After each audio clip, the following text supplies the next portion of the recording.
A വിജയരാഘവന്റെ വിവാദ പരാമർശം രാഷ്ട്രീയ ആയുധമാക്കി പ്രതിപക്ഷം. സിപിഎം നടപടിയെടുക്കണമെന്ന് കോൺഗ്രസ് ആവശ്യപ്പെട്ടു. യൂത്ത് കോൺഗ്രസ് പ്രവർത്തകർ വിജയരാഘവന്റെ കോലം കത്തിച്ചു.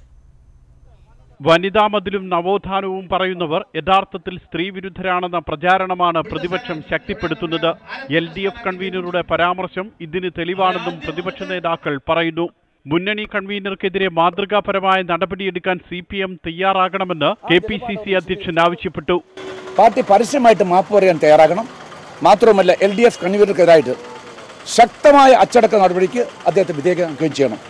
2-3 ദിവസങ്ങളായി മാർക്സിസ്റ്റ് പാർട്ടി നേതാക്കളും മാർക്സിസ്റ്റ് പാർട്ടിയുടെ പത്രവും ഒക്കെ ഉള്ള പ്രതികരണങ്ങൾ സമനില തെറ്റിയിട്ടുള്ള നിലയിലാണ് കാണുന്നത്. UDFന്റെ വിജയം ഉറപ്പായപ്പോൾ വന്ന ഒന്നായിട്ടാണ് ഞാൻ കാണുന്നത്. സ്ത്രീത്വത്തിനെതിരായിട്ടുള്ള അപമാനമാണിത്. നവോത്ഥാനം പറയുന്ന ആളുകൾക്ക് ഇതാണോ ഇവരുടെ നവോത്ഥാനം?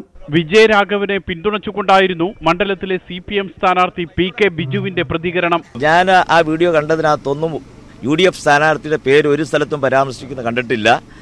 മറിച്ച് അതൊക്കെ വ്യാഖ്യാനങ്ങളാണ്. സംസ്ഥാനത്തിന്റെ വിവിധ ഭാഗങ്ങളിൽ കോൺഗ്രസ് യൂത്ത് കോൺഗ്രസ് പ്രവർത്തകർ പ്രതിഷേധ പ്രകടനം നടത്തി.